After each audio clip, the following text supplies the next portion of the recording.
Holy Cummings cameo, Batman! Tiki here, washed ashore on a deserted island where I've come in contact with mysterious human hybrid cat creatures. There's only one man who can get me out of this mess alive. The utmost animated series expert, Blue Dragon 5. Help me, Dragon. See, folks, long ago I made a vow to educate Tiki in the ways of Batman the Animated Series, serving as his spirit guide to Gotham, in a way. Cat creatures, Dragon, what's going on? Tonight we're talking about Tyger. Explain, Dragon, explain. Well, very useful. Selena Kyle is a human cat hybrid, Dragon. Well, what? She's gonna fall in love with Jim Cummings' cat. Okay, Dragon, I'm just gonna go out on a limb and say this might be the most what the fuck episode of Batman the Animated Series that I've seen so far. Honest to God, I was not prepared for this. You wouldn't be far off. Oh, man. Dragon, I watched it twice. I just want to emphasize that. I did give it a rewatch. I don't want to say it's my least favorite, but man, some of it's pretty damn off-putting, my friend. I mean, there's interesting ideas in there. I memean, essentially what this is it's Batman meets Dr. Moreau. Oh God, but I don't know. I'm so baffled by this, Dragon. This is in its own category of animated series episodes we've covered so far, Dragon. That it is. So, all right. So a little bit of context here. So Tyger. This was directed by Frank Parr. Of course, Frank Parr brought us episodes both good and bad, like Prophecy of Doom. That's kind of in the bad category. Okay, you see that I would still rank as hands down the worst episode that we've gotten into so far. That's what I'm saying. So, Prophecy of Doom's really hard to knock off its perch in that regard. So, yeah, Prophecy of Doom, but also he did Vendetta, which was the Killer Croc episode, which is really good. That was okay. Yeah, that was fun. That was good. And Cape and Cow Conspiracy. That was really good, actually. That one was really good. There you go. So, Frank Parr, of course, I think I'm always going to be thankful of Frank Parr for. You had Hulk versus Wolverine, which, of course, introduced me to Deadpool. Yeah, so I always got a little fond place for Frank Parr. Anyway. Writer. You know what I was rewatching recently? What were you rewatching recently? The Deadpool 2 X-Force scene. Just because it's so good. It's so well timed. It is. All right, so the writer on this was Michael Reeves. Of course, Michael Reeves, kind of oddly in the upper echelon. Again, when you think about this episode, everyone has an off day. Michael Reeves, of course, who worked on Phantasm, Perchance the Dream, Vendetta as well, and also he co-wrote it with essentially, I believe it went to the teleplay with Randy Rogel. I forget it was a fully co-written. The point being, he had a couple writers in the room. Michael Reeves, kind of our A-stringer guy. And we had Randy Rogel, who did Two-Face and Robin's Reckoning. Both excellent episodes. So Randy Rogel's a big name. Studio did this was Dong Yang. So Dong Yang, they do solid. They're the consistent guys. They're like they're the average. They're kind of like Spectrum, they were kind of the A studio. They were like the best studio in the business. Dong Yang was like kind of the look of Batman. Like traditionally, it'd be a Dong Yang episode. They did, Cape and Cow Conspiracy, that Perchance to the Dream, Robin's Reckoning, the second part of Robin's Reckoning. So that sort of stuff. So Dong Yang, they're the consistent favorite. So let's see. So of course, this is definitely an homage to Island Dr. Moreau, as you probably guessed. No. Red-headed doctor doing God knows what. Anyway, so of course, the bigger takeaway with the title, as you've probably put together as well, it's based on the Tyger poem by William Blake. By William Blake. Basically, I gotta tell you, I've never liked that poem. I never have. I don't get it. Frankly, I don't get it. Oh wow! It's just I know it's supposed to be about creation and the origin, essentially kind of the origin of man through his creation, that sort of stuff, and that's kind of what they're going for. But that's not a good sign. I can't even wrap my head around the real Tyger poem, let alone them trying to do a Tyger poem in parallel with the story. So it's not a great starting point. in my opinion. But fun And then thing. also the weird thing is that I know that the next episode is a werewolf episode, and yet the title card for this is like the Jim Cummings character like howling against the moon. Mm-hmm. So it's like, I don't know, just a weird continuity thing there. It is. It is really weird. It's they apparently were on like a big animal kick there. There's a big Apparently, yeah. animal transformation kick with this one, and I mean, I remember like this idea feels very Gargoyles to me. Now that I finished Gargoyles, this one feels very feels very Gargoyles. Anyway, so a little fun fact though, in retrospect though, looking back on it, of course, this is technically, very technically, the origin of splicing. Of course, years later we'd see done as an actual thing on Batman Beyond, where you kind of splice humans and animal DNA together, and we did much better, tackled much better in Batman Beyond, mind you. But I'm saying technically this is the first time we've seen, not counting Man Bat, which technically Man Bat would be the first case, but that's more like a guy with a bat serum. This is like, Anyway, point being, we've seen a little, like some light splicing the original animated series, which years later they did more stuff, they did smarter stuff with in Batman Beyond. It was a little bit more cultural in Batman Beyond. Anyway, so yeah, so basically Gargoyles ran with this concept big time. I don't know if they purely got the idea from this or not, because of course this had come way before Gargoyles. It's interesting when you think about it. You can like all the kind of the people turning into other things, and there being kind of a will they won't they sort of romantic thing with kind of the interspecies of it all. So it's kind of interesting. That's all. All right. So yeah, let's just break down this Madcap episode, shall we? Okay, so we start at the zoo. So we're at the Tyger enclosure at the Gotham Zoo, and Jim Cummings, who, by the way, I believe is the first time he appeared. Here, have a cookie. Oh, you lost the cookie. Oh God! Sorry, I love that gag. Anyway, so fun fact, Jim Cummings, I remember when I was watching through Batman the Animated Series, like, I was watching every episode once I was able to. It was so remarkable. Jim Cummings was basically in every cartoon. He wasn't in Batman the Animated Series for the longest time until this episode.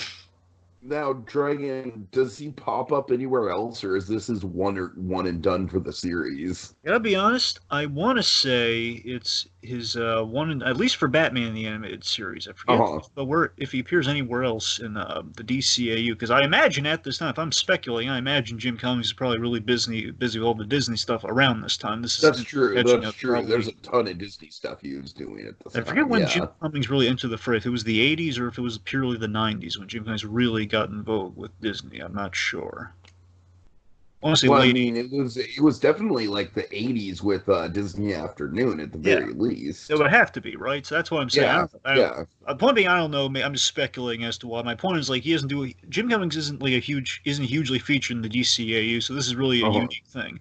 And of course, I mentioned this before. So the unique thing in voice acting, I assume it's the same thing today. It might, the union might have changed something, but in animation, you can have one voice actor voice up to 3 roles for the same pay. Basically, it's a 3-for-1 sort of deal. You get 3 voices for the price of 1. Any more than that, you have to pay him, the rate for essentially 2 performances. So Jim Cummings has 3 roles in this episode. Right, because of that. Right. So again, it's like 3 being the max they can do before having to pay him more money, being the idea. And they can do that for anyone. That's why Kevin Conroy occasionally does like extra work in the animated series at times. All right, so Jim Cummings, he's the guard here, saying, "Don't tell me, hey, don't tell me. I just work here." We're at the Tyger enclosure at the Gotham Zoo, just kind of chit chatting the Tiger. So he walks past, and Selina Kyle, ever sneaky, because she's Catwoman, of course. Selina Kyle, she enters secretly. Don't get too comfortable with her being human for too long in this episode. I know, crazy statement. And no, she doesn't become Cheetah, folks. That's a different character. Anyway, but oddly, well, I don't want to blow your mind too early here. I don't want to trip you up, so I'll save that for maybe some other time. Anyway. Some other time. Ooh. Anyway, so Selina, she sneaks in for a visit, visiting the Tiger here, wishing the Tiger could be free. Like, oh man, it's criminal how you're all caged up here, man. So again, basically, we're still in the activist stage of Selina Kyle, the DCAU. She was introduced very much kind of like, protect the lions, the whole lie in reserve, and she's still very much kind of she's kind of the activist anti-hero at this point in the show. So they're really hammering in with that, like, okay, she's visiting the Tyger, tell it it's gonna. I wish you were set free, you. So she's then Did hit she by. have any sort of plan beyond this, Dragon? Or did she just go to the zoo to essentially lament? Yeah, she literally just went to lament Tiki. That's the whole. Basically, she's on her way to visit Bruce Wayne, as we're going to learn. She was stopping by here, then going to dinner. That was the whole plan. That's it. Anyway, but again, she's going to be on behalf of the Tyger, presumably. So I don't know. Anyway, point being, she's hit with a dart. But not just any trank dart. As we're going to learn later on, there's something in this dart, as well as science putting her to sleep. So that's going to be important. She's hit with the first dose of something. But she is hit with a dart by another Jim Cummings character. It's the fastest time we've ever had like right. character to win. They really know how to, like, man, we gotta ring out our guest star for all he's worth here. So we have Jim Cummings as Garth, the ape man. Dragon, when I first saw this character, I kind of was wondering if it was Solomon Grundy. Oh God, no, that's not. You can see how it might be. Oh, I'm just saying, like, at this time, Tiki, again, believe it or not, the censors, they really relaxed on the animated series, except for the really minute stuff. Because basically they work around so many things. Like, again, we couldn't do handguns until much later in the series. Therefore, we have, like, freeze guns and Tommy guns. We can get away with those because those aren't imitatable. And things like vampires, and I presume zombies in the same camp, we couldn't get away with. That's why Solomon Grundy, you never see him. Okay, fair but enough. He does enter in Justice League. We get Solomon Grundy way in Justice League. That's the thing. Anyway. All right. So, we have this kind of cool kind of standoff moment with Selina where she's like, "I'll never let you hurt the Tyger," and then Garth is like, "I wasn't sent here after the Tyger lady." I love the Catwoman's last act is to protect the Tyger. It's kind of nice. I'm not here for the Tyger lady. So Cummings calls out Cummings. Yep. So, yes, the guard mistakes the kidnapping for romance, and in truth be told, if it's a romance, it's more of the King Kong variety. We reveal Garth is an ape man, and he basically flees. He shoves the guard into the Tyger enclosure. Literally, like the cook, like the Halo gag we're citing earlier. Pretty much. Meanwhile, Bruce Wayne, he's waiting outside a restaurant, just kind of waiting for Selina. He calls Alfred in the meantime, and he is asking any word from Selina. She's supposed to meet me for dinner. We're supposed to talk over the animal rights charity. And, Alfred hasn't heard anything from him. Basically, Alfred exposited that information as well. Mater D interrupts, says, "Oh, yes, Mr. Wayne, I have news. Selina, she called, saying she's going to be delayed because she's visiting a friend at the zoo." And then Bruce gets, okay, something's obviously gone wrong here. I may be home late, Alfred. I love when Bruce is like... I love Bruce Wayne just kind of like on a casual dinner date, just in very casual day-to-day mode. Yeah. All right. So, of course, I may be home late, Alfred. As Bruce knows, okay, this is going to be a whole thing. I'm sure of it. Okay, Alfred, it's probably like his subtle code to Alfred. Alfred, I'm probably going to need the suit, man. We'll see. Right. Okay, so we're at the zoo. The GCPD, they're questioning the rescued but shaken guard from the Tyger enclosure, who's like a few swipes away from being sushi, it sounds like. Bruce is he's on the scene. He's asking where she is, and I love this. Where we're kind of throwing a little bit of shade at the GCPD here on the slide here, where we're saying, "Sir, this is police business," and we just have this gag. Where is she? He's literally asking the same thing Bruce is. So obviously Gordon and Bullock aren't on the scene here. If they were, I'm sure they'd be asking better questions. Right. Anyway, so he says, "Oh yeah, Kong carried her off, man." It's like Kong carried her off. Bruce, I love this. I love Bruce Wayne very slyly investigating under the cop's nose. He just kind of like walks on the scene, really, very stealthily, and he finds a dart. Of course, he's going to take this and get a sample of something off this later. And a really good shot. He holds the dart and he looks down on the Tyger. Really great little visual shot there. Okay, meanwhile, transition to where Selina went. So Selina wakes up and she's strapped to a table in a lab. And this is where the episode just really starts to go off the rails, Dragon, honestly. Yes. So we For reveal better or for worse. Tigress. Tigress. Oh dear. So Tigress, Dragon, I love how Tigress is like played as like this like super tragic, like I don't know, like they try to give so much pathos to this character. they do, they do. It's just it's really hard to do this with a one and done character. It's not That's what I'm impossible. saying. Yeah, yeah. Now it's not impossible because obviously Batman the Animated Series cornered the market on the Baby like doll. what? Baby doll. Yes, Baby Doll. Yeah, she had come. But yeah, I'm sorry. You see your point. Yeah, Uh-huh. that's what I'm saying. The point being, they corner the market on like on kind of the one episode kind of like like everything we need to know about a character in one episode, especially a villain. Which of course, Tigress kind of falls into the category of. But again, Tigress is the one of the first times they do an anti-hero, which that's where things get a little complicated. First off, but also it's like we need to build a sympathy for this character. It's not just like a villain with built-in sympathy. It's like a character who's not a villain, but he's kind of the muscle. It's I can imagine it'd be difficult, but It's weird, man. This episode gets so messy. the point being, we reveal Tigers. They have this really neat eye shot on him, though. We see the reflection of Selena and like the yellow eyes, which is kind of neat. Then we meet Doctor. Basically, somebody breaks up. Okay, Tigers, leave her. Back off, Tigers, leave her alone. It's Doctor Emil Dorian. Basically, this is a one-hit wonder here, Doctor Emil Dorian. He introduces himself, very Doctor Who-esque. You know, guy experiment on animals and We need to see like an Avengers team up of like one-hit wonder villains, like this guy and Boss Biggs. and of course the Stromos. Oh God, yes, yes. The discount Doctor Strange that isn't Stromos. Okay, so he introduces himself. My name is Emil Dorian. But that doesn't begin. I love what he says. But that doesn't begin that doesn't begin to tell you who I am. Oh my God. I gotta tell you, I don't know why. That line always amuses me. But that doesn't begin to tell you who I am. And you're right, it doesn't. Say it like it's supposed to mean something. I love they call themselves though. It's kind of fun. So you know what would have been fun, Dragon, if this guy was if they had someone else play the security guard and this guy voiced Cummings, or Cummings voiced this guy. You know what's funny though? Two things. So one, I think he's doing kind of a Tim Curry impression. I could see that. I could see that. I'm just saying, like, I think that it'd be funny to have Cummings in like all three of the main roles on the island. Well, remember he's also Tigress. No, I know. I'm saying like, but I'm saying it'd be funny if he was Tigress and the Doctor. Yeah, you're right. That would be fun. But I gotta give Cummings points. Tigress, I was shocked on the rewatch that I think he's just so.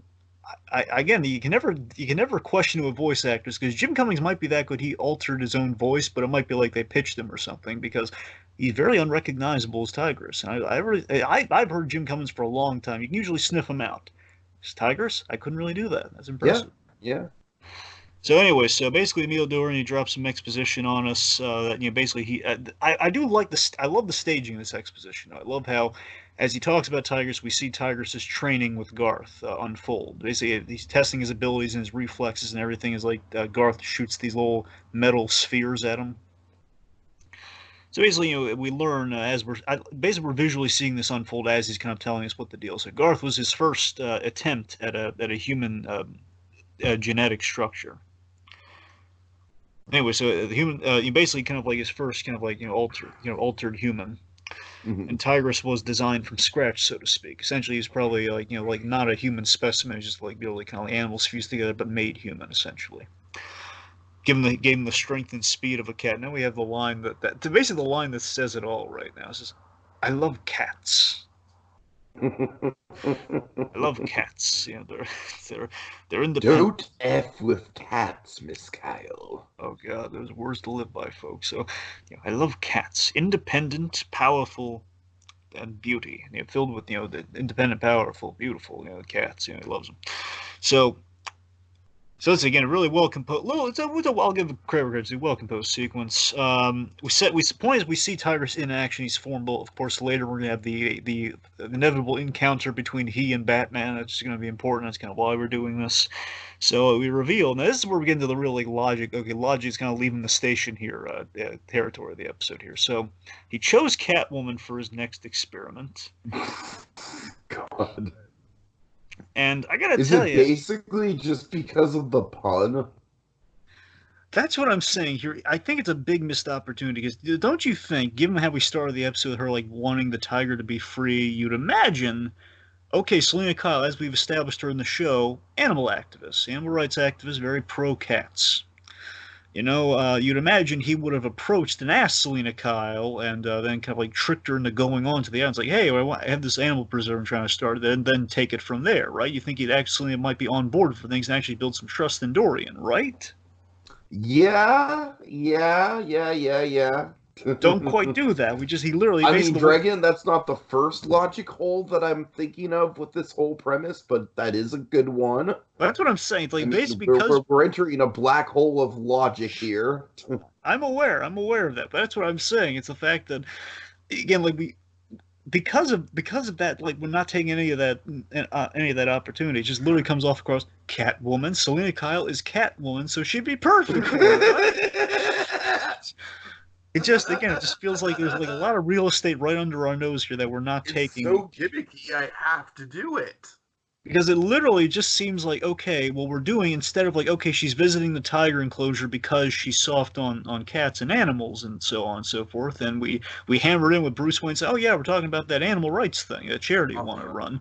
I think we have all that kind of set up, but it really just seems like, okay, there's going to be a whole thing between a literal Catwoman and Tigress, so she needs to be looking and talking with a tiger. Oh, don't get me started on how quickly she forms the bond with Tigress. That's the main thing that puts me off of this episode. But you see what I'm saying? It just really kind of falls in the...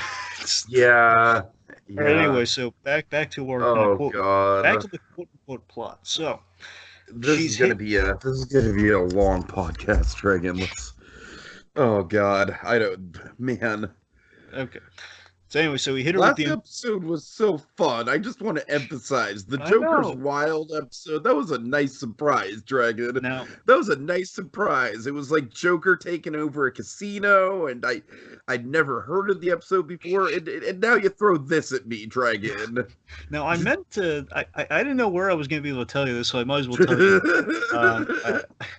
So, honestly, Joker's Wild onward. And again, Joker's Wild mainly in the animation department. But again, basically, there's a slippery slope that we're going to be entering in now, but there's going to be a big payoff at the end of it. We're hitting a bit of a rough patch for the next couple episodes. Oh, man.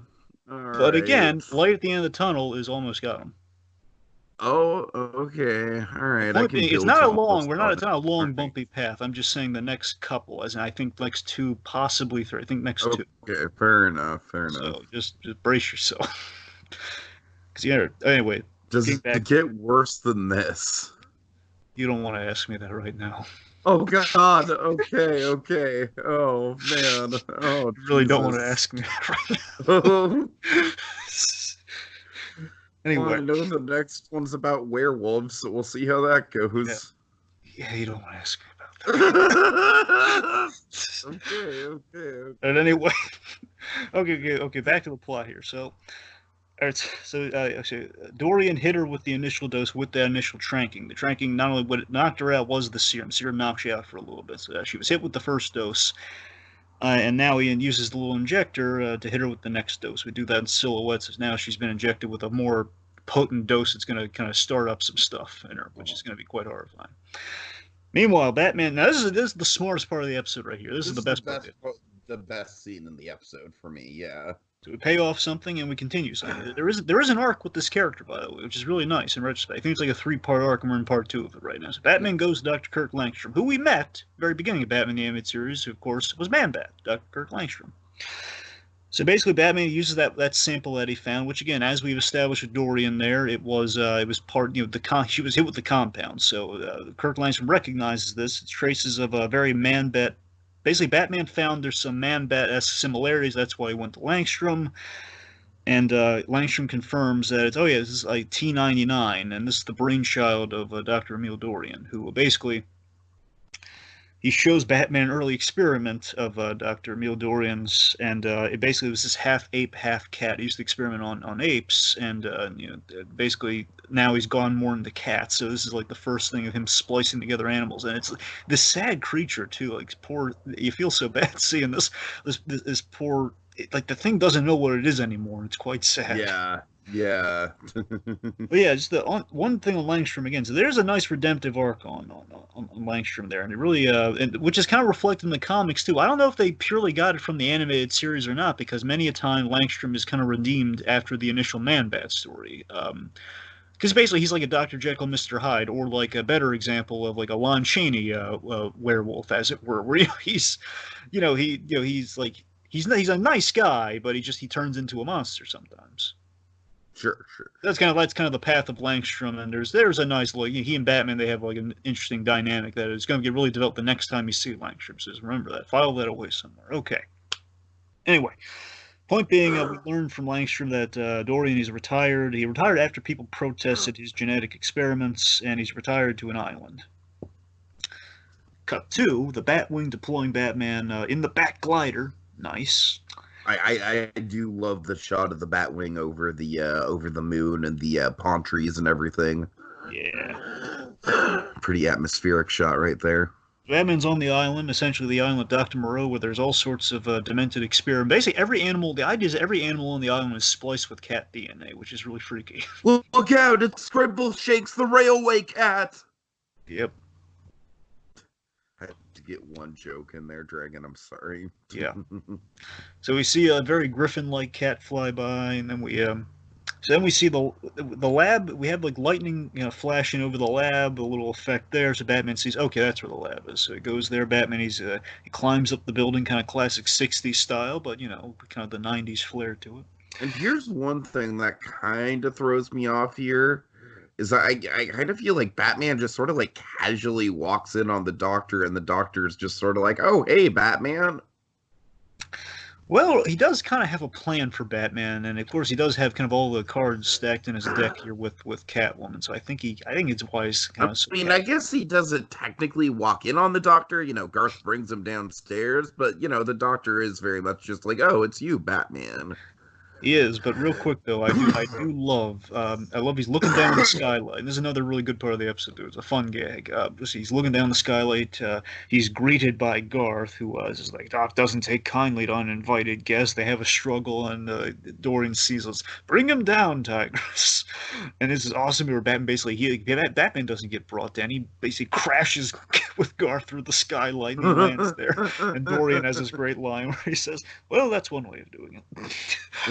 So that's, but he has like no respect for Garth at all. He just excuses Garth, who's failed yet again. He's just like, anyway. So, but you're right. Then it gets really casual. Like, he's not really thrown by Batman, just crashing through the sky. That's what I'm saying, man. That's what I'm saying. It kind of threw me off. I literally had to go back and be like, wait, am I missing something here? No, but basically, I can only look. I'm not saying it's great, or I'm just saying the idea is like Dorian's just kind of like, okay, he's come up with an idea on the fly. Hey, I can use Batman to my advantage here with Tyger. So let's just see where that goes. I can flaunt Catwoman in front of him. Let's see what happens. So anyway, so we have that he pridefully presents Catwoman as you. Plus, I mean, given that he knows that it's Catwoman, he probably expected Batman at some point. For being frank, I mean, he had to expect at some point.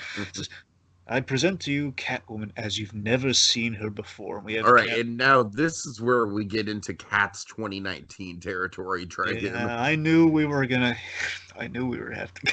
It's true. It's true. It's true. So we have Catwoman literalized as a hybrid. I don't like it. I don't like it, Dragon. I do love Batman's reaction to this, though. Where it's just Selena. We have really neat music. He is as horrified as the audience. I'll give him that much.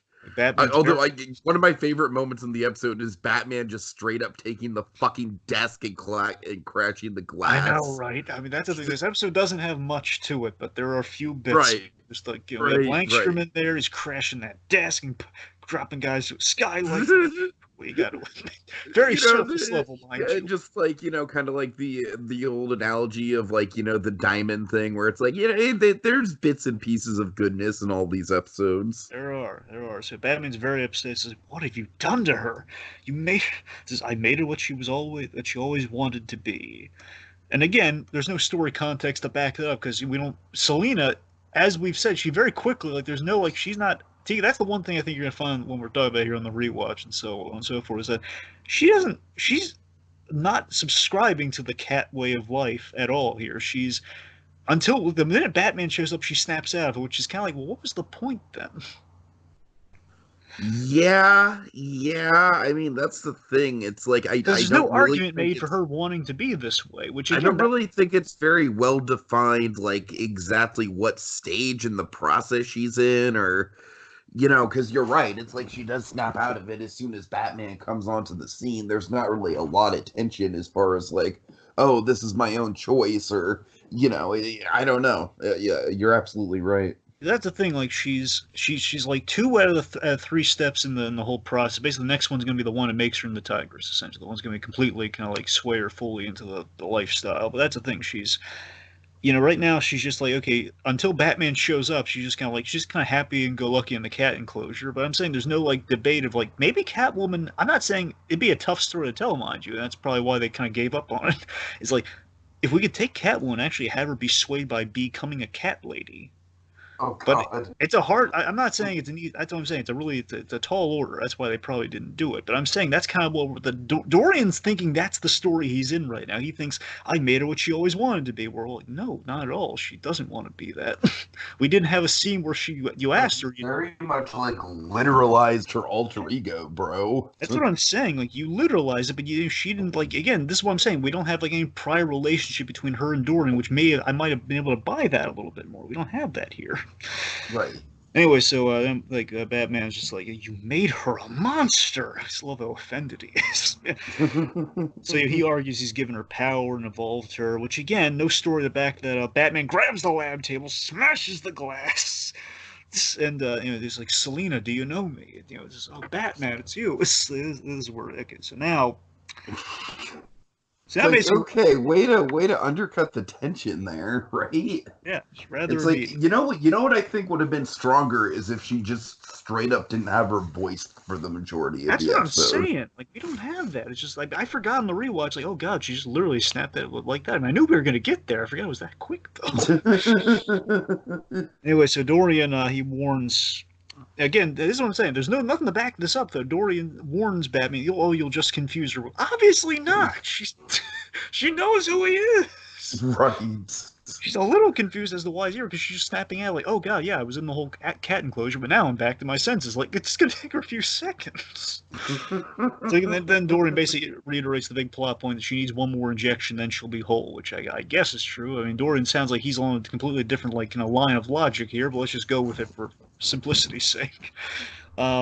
Batman. Yeah, that's what I'm saying, man. It's like when you can't even trust the main villain and his motives, it's messy. That's the word I use for it. This is a bit kind of neat though. Like mid-sentence, Batman just grabs the doctor as the doctor's kind of monologuing. He just grabs him. He threatens him like, reverse the transformation, or God help me, or heaven help me. I mean, that is the coolest part of the episode is that Batman is just kind of over this shit. Mm-hmm. But then I love this though. This is where Tigers does earn like a few brownie points, minor brownie points though. It's just that where Batman just grabs the doctor and then Tigers Not intervenes. Full brownies, but maybe brownie bites. Yeah, sure, little bite-sized brownie parts. I don't know. Right.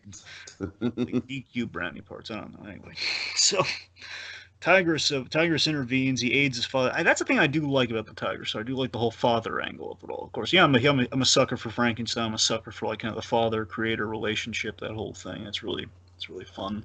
So when we can do stuff like that. We do a little bit. I'll give it. We try that, and again, we get as much of that as we can. Just not. Could have been a little earlier. I'll say that much. I think honestly that might maybe sympathize with Tiger even more so if we saw a little bit of that in the start with the Tiger stuff. I don't know. Maybe. Speculating. So anyways, Tiger's the eyes Catwoman. She's not responding. She's not reciprocating any of these kind of goo-goo eyes that he's making at her at all. Dorian quotes the Blake poem, which, by the way, is a little fun fact for the intellectuals. And I've heard some intellectuals really wax poetic about this episode. Oh In the dear. negatives. Oh The no, really? intellectual, Oh basically god. the big literary fans who love the William Blake poem, they hate this episode with a Oh, fire passion. nice. Okay, That's what okay. I'm That's saying. good. I'm That's saying like good to they're know. really offended by this episode because they think basically it feels like a cash in on the whole Tyger poem. With literally Dorian's like we quoted twice in the episode. Dorian starts the poem, Batman finishes it later. Dorian's like going through the whole thing here, and again, I can't even follow the poem myself personally. Maybe I'm not sophisticated enough for it. I'm not. I don't. Doesn't gravitate towards me. It's just still. It's like even if I did get it, I would realize it doesn't really track what they're doing in this episode. Anyway, so we have I do kind of like the humanoid cat animation here. Basically, we have like Tyler's kind of going from when he's going like circling around Batman in a very kind of combative way. He's moving like a cat, but he's a human being. So that's kind of neat. Yeah, I mean, give the episode some brownie points where it's due, That's for what I'm sure. saying. Just give there's not a lot, so just where that's it. So So he goes in, he kind of scratches up Batman a little bit on the chest, runs away, and then he kind of he goes in. Selina gets in the middle of them. The doctor's just like, enough, Tigress. Go back to the enclosure. So And then this is a good moment. This is a good moment where Selina's just like, who? What am I? And I don't know, Dragon. It's silly. Like, I feel like it's a little bit like it should have more weight to it than it does. But what I like the implication of it is just when she doesn't know who he's talking to with the about the enclosure. It's just like, oh God, like I'm taken to this rather quickly. I do love kind of the classic Batman logic here. We're okay, so Batman's asking, basically, okay, I don't want to deal with this Tigress guy. I don't want to deal with this Tigress guy. So Batman's like asking Selina, okay, come with me, Selina. I'll find some way to help you. Okay, apparently I'm not going to do much against this guy. Let's just go back. Maybe Langstrom will come up with something. Essentially, is what he's saying here. Mm-hmm. And then of course this leads to the existential crisis on Selina here. Point being, Dorian has the cure, but he's not going to give it willingly. Dorian gets his most dangerous game idea here. Basically, he's going to use captured Selina as the motive here. I'm gonna basically I'll give you the antigen. I want to test Tigress's reflexes and his instincts and give him a worthy adversary, which would be you. You defeat him, you get the antigen for Catwoman. C'est la vie. And of course, Batman's in his head's basically like, well, how do I know you'll keep your word? You don't, which is not a good sign traditionally. Yeah. Also, not a good way to build trust, dude. Nope. I don't know. That's the thing about this doctor guy is that he just really feels like a bizarre one-off antagonist where it's just like, first of all, no one's really even heard about him or knows about him. He's just on this island. He's very much like literally isolated from the rest of the show. And then he's just like very outwardly evil and mustache twirly, and he's quoting poetry. I don't know. This doctor guy, it's like, at least Boss Biggs was like memorably cheesy, Yeah. So of course he gives Batman a quote unquote generous head start, which really just allows him to run basically a few feet, and then he just sends Tigress after him. Not much of a head start. Doesn't even count. Right. Anyway, so basically, this one's the only potential I ever saw in Dorian were again within the bond he had with Tigress, where he says, "He's prey to you, boy. When he's gone, nothing will stand in your way." Like, that's the kind of scene that makes me want to maybe, gives me a little, a flicker of hope with Dorian, but again, far too late in the episode. It's a flicker, man. It's like a candle blowing in the wind. It's basically the candle that going out and shit. It's when all the color goes out of Schindler's List, that's sort of flicker. It's now it's... Right. So Batman. So now basically the hunt is on. Batman tosses some knockout gas pellets at Tigress. Ineffective. So again, the heightened reflexes and everything. Basically, he's immune to knockout gas. Batman wanted to solve this really quickly. So again, Batman's thinking really strategically. I gotta give major points there. Sure. All right. So Dorian, meanwhile, he plays dirty. He's just trying to dose Selina to make her turn cat already. While the hunt scene just gotten started. So again, no waiting at all, no sportsmanship. Now, Selena very cleverly she offers to go, and again, a part of me thinks this is like an original draft of like a story point where everything's. It feels like Dorian and Selena's lines are part of a different episode. They just didn't make the cut at the I end. am glad that it feels that way to you too, Dragon, because this whole thing is like very, very rushed. Like, so basically, Selena's like, I won't fight you. You don't have to do it this way. And then Dorian's just like, you've made the right decision. But then he goes for the gun anyways, and Selena like, like kind of runs off. But then he fires the gun. Garth does, and then Dorian doesn't even seem all that worried about Selena running off. He's just like, oh, this is my island after all. What do you think about that, Drake? Because like you said, it does feel there's like just I don't know if it's something in the line delivery or what. Well, no, There's a here's what it disconnect is. there. Here's what it is, Tiki. It's the fact that she says like, oh, no, I'll go willingly. Basically, yes, I'll become a cat lady. And again, that feels like part of an episode where she and Dorian are on the same page, which again is the episode that we're not getting here at all. Where it sounds like the pieces were in play for that, but then it got changed to purely okay, it's Tigers versus Batman. But it's just pure like okay, I want to. It sounds like she's flirting with the idea of becoming a cat lady, but in reality, she's just using it as an excuse to to escape the room. That's what it is. Uh-huh. But again, we're taking all like the potential story potential. We've taken the story potential out of that. Garth, he says, "Don't trust her, Doc." Then he gets trigger happy, and that's what kind of leads things going on there. So yeah, basically she was conning him, and then like Garth was shooting anyway. So the point being, it's a scene that cancels itself out in every imaginable way. It's the point. And then Dorian says, she's on an island. She'll never be able to escape. Essentially, being the point, like she can't escape an island. Therefore, we don't have to worry about chasing her. We'll find her eventually. It's only a small island. Right. Right. So that's the point. There's not much to it, but it feels like maybe a leftover of like an old. I mean, you see what I mean, yeah, though. I see what you mean. It just feels like it's a weird sort of like afterthought, sort of like, like, all right, we got one take, we're gonna use it. Yeah. All right. Meanwhile, Batman, Tigress, we have basically they're fighting. They go off the cliffside here. They grapple each other. They fall off the cliffside. And we have this really great action bit there where Tigress absorbs the landing. Where basically Batman he uses Tigress to absorb the landing, which is really clever. Uh-huh. And then Batman let's see he lures Tigress into a surprise attack, and then uses again. I love when we can do stuff like this. He uses a net batarang, man, which is nice. He uses like tosses a batarang, turns like a really kind of high coil. Basically, it's has a really strong tensile strength. The netting on the batarang. Just any sort of like time we can use kind of like a gadget in Batman's arsenal that we don't really get to see all that often is a cool treat for sure. But the fact they built the net, I know I'm sorry, I'm geeking. That's really cool. Anyway, so now Tigress, while he's bounded up for a second there, he begins to speak. You can talk. My father taught me how. I gotta admit, Batman's a little ruthless in the dialogue here. I gotta be honest. Your father was a test tube. Which I mean, he's not wrong, but again, he's kind of. But still, Batman's awfully harsh on. Honestly, I read this on the rewatch. It's been ages since I've seen this one, as you can imagine. You can imagine why. Yes. But the fascinating thing is that years later, by the time Batman meets Superman, he gets to the Justice League and everything. Especially by the time he gets to the Justice League, or like even like later Batman series when he starts to deal with magic and stuff. Batman's seen it all at a certain point, but not yet. That's why I think it's why he's so mirthless with Tigress being he's not human. It's like he's not human, but of course years later he's gonna be friends with a Martian. Oh. In the Justice, he's gonna be friends with the Martian Man or that sort of thing. So it's like there's some. I like. It's kind of fun to see the growth there. Yeah, he's just really like your father was a test tube, kind of cruel. Years later, I don't think he'd say that, but at this point in time, this is the first time he's come up against something kind of vaguely not supernatural, but kind of genetically modified. Let's call it. Sure. All right. Let's see. So yet again, Jim Cummings. I already mentioned the whole. You can barely tell it's him, which is kind of remarkable.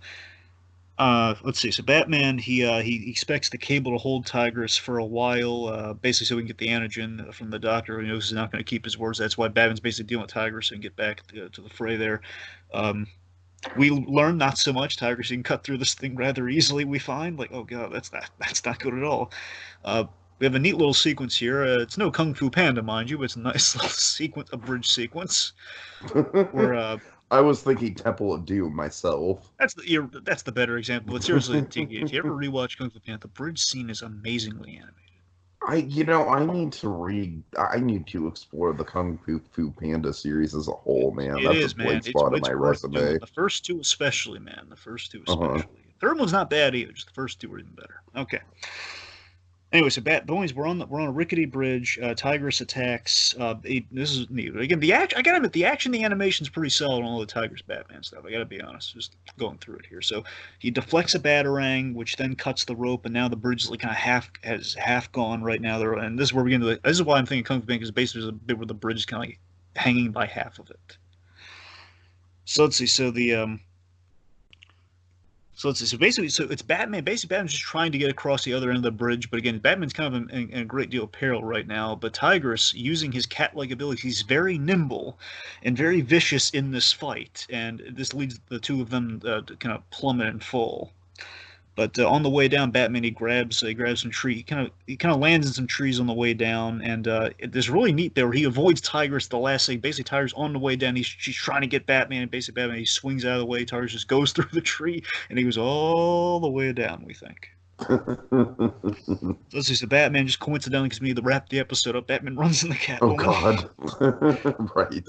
Catwoman hears Tigress, and this is a nice bit too. Kevin says, "Look out!" Because basically Tigress just swoops down again. Really, Tigress, he's got stamina, man. He's going to show up anywhere. No, he does. I mean, it's weird because Tigress. I feel like the issue is tone. It's not so much like because he's got a cool design. He's voiced by Jim Cummings. He's got a cool power set. It's like on paper he's a cool villain dragon. It's just. I think the problem is with the tone. It's like if anything, this maybe could have been a 2-part episode. Dare I say? Because at least that would have given us more time to flesh this character out to where he's as deep as the episode wants us to think he is by the end. Mm-hmm.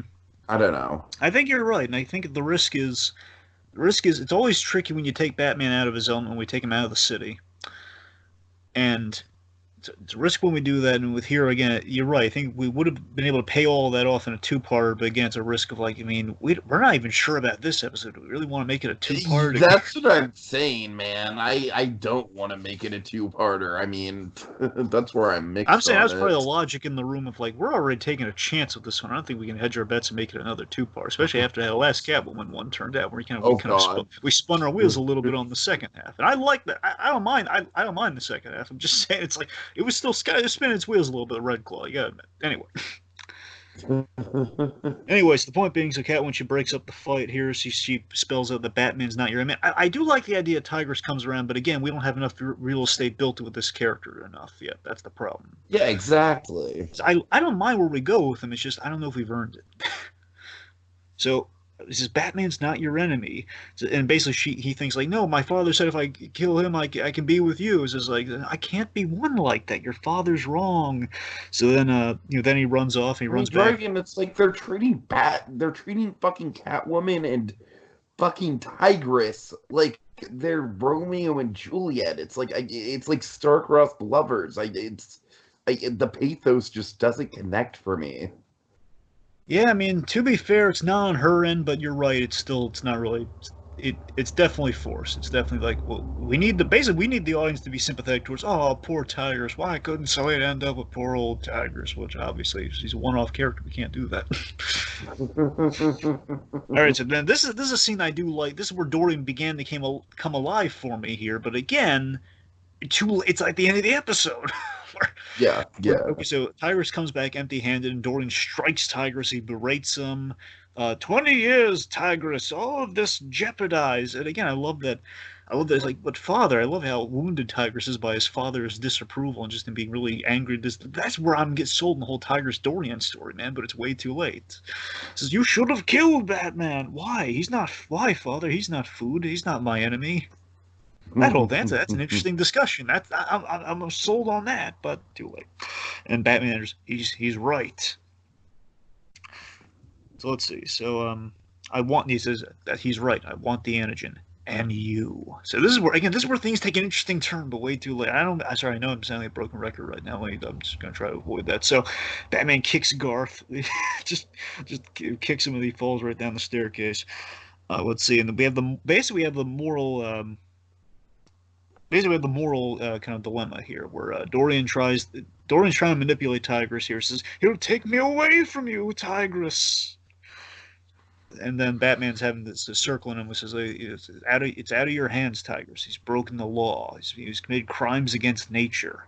But he is my father. He gave me life." That's an interesting conflict right there. We love Batman. I mean, yeah, it is. It is. And like we said, it's very much a too little, too late thing because they're already putting so much weight on this character. And it's like, okay, I don't know. It's the whole thing just feels very half-baked and rushed to me. It really does. See, again, this is the fascinating pitch of the episode, but it's not the episode where it's like right. With Batman, who we put our faith in. Okay, obviously this guy's going to be in the right. Rarely will he ever not be in the right. And this is that rare time where, oh God, he might not be in the right here. Where again, it's complicated. Where if the episode had hit the mark more, we would have cared a little bit more about Tigers at this point. And so, oh God, yeah, he does care about his father. He did give him life, but again, obviously, this kind of puts him in conflict with Batman. And outside of kidnapping Catwoman, he's just committed laws against nature. And again, he's kind of held off to his own little segment of, he's kind of isolated within himself. There's an actual argument to be had there, which is kind of interesting. But again, anyway, so we do nothing with that. so anyway, so Dorian, Dorian, basically while Batman's having this interesting offshoot of what an episode could have been, Dorian, he has a shotgun, he blames Catwoman, he aims a shotgun at her, and then Tigress, he saves Catwoman at the last second there, and he's really angry at his father. He turns on Dorian. "I made you, Tigress, and I can unmake you." So this is where the abusive father story in all this right now. And this is like a moment, Dragon. It's like a good moment where Tigress is like, yeah, you know what? Fuck you. He just tosses this barrel of chemicals, which leads to kind of a chemical fire, which is the worst kind, by the way. Like that and a grease fire. An electrical fire is also really. Point being, a lot of bad fires can kind of get set off here. Says, "I only wanted," and again, interesting father-son creation dynamic here. Says, "I only wanted you to be strong and show no weakness, no pity, as you wish, Father." And it basically, bam, huge explosion as he's like willing to take both of them out in that moment. Batman and Catwoman, they leave the building. They save Garth again. You save Garth in the moment. Let's see. Then Tigress looks like again, Selena does voice on here. Tigress didn't deserve this. He didn't deserve to get blown up after everything. He was the victim in all this. When again, we're saying things that we didn't quite get to spend a lot of time on here. But again, this is where Selena's saying. It's like she's not wrong. She's not wrong, but still, they're putting more pathos on it. It's like we're acting like Tigress is like fucking Harvey Dent. You know what I mean? Yeah. So then we reveal Tigress is walking out with Dorian, and this is one time. This is a nice payoff to the episode we didn't get, where he's asking Batman, "Will you help my father?" And Batman does say yes, he'll help his father, which of course through the guide of the law. He calls the Batwing for an evac, and of course Selena thinks, "Oh God, the antidote! I'll be stuck like this." And this is where again we're supposed to care, but we really don't. We have this bit where she breaks Tigress's heart. Says like, "Well, would that be the worst thing in the world? You could stay with me." You just, oh Tigress, I have to be human again. So the rain falls. In other words, she can't wait to be human again. Yeah. So the rain falls. Nice little ambiance there. Rain falling. Rain falls. And then Tigress, he places the antigen in her hands, and we reveal, like, okay, when he's holding her hands there, he's put the antigen in there, and she says, "Wait, well, what will you? There's nothing for you here. What will you do?" "There's nothing for me anywhere." And he just goes off. And as he goes off, Batman, they're trying to be prolific here. God love him, but it's not landing at all. You know what? I feel like if they would have just ended on that line, it would have been a lot better. Yeah. But then they really just overplayed their hand with the Batman poetry thing, Dragon. They really did. They really did, man.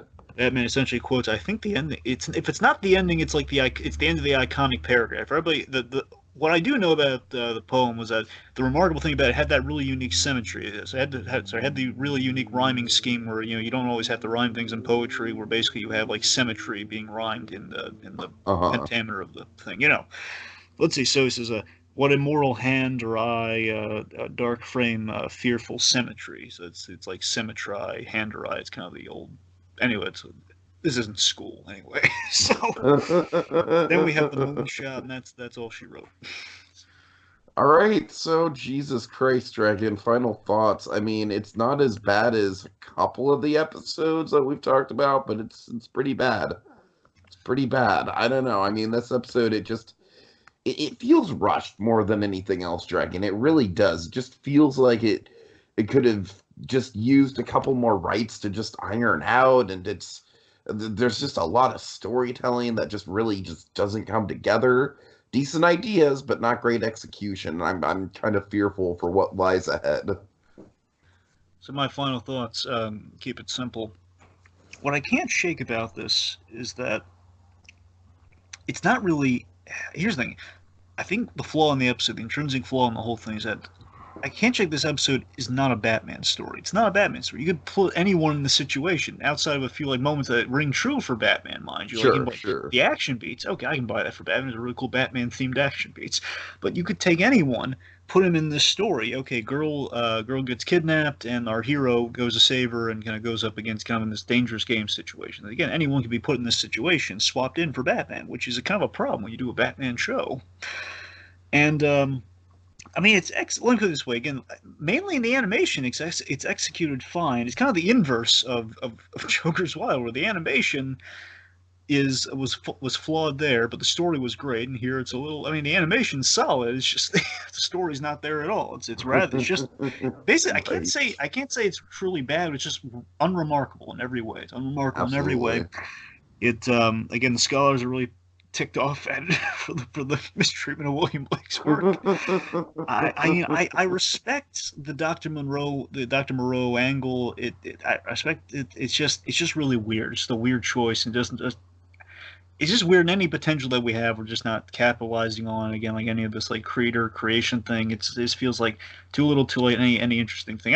Basically, what we said earlier. It's just, the story's kind of a mess here. It's a shame because they had really good people working on this again. Michael Reeves worked on this, man, and Randy Rogel. I don't know how this episode happens, to be quite frank. I don't know how this happens. All right, well, it sounds like it doesn't get better from here. So give us your Dozier, Dragon. Go ahead. All right. Another animal transformation? American Werewolf in Gotham? Can Batman foil Dr. Milo's revenge plot? Assuming there's any plot to speak of. Tune in and find out. Same animated bat time, same animated bat place. On the next episode of the animated Batcave with Moon of the Wolf.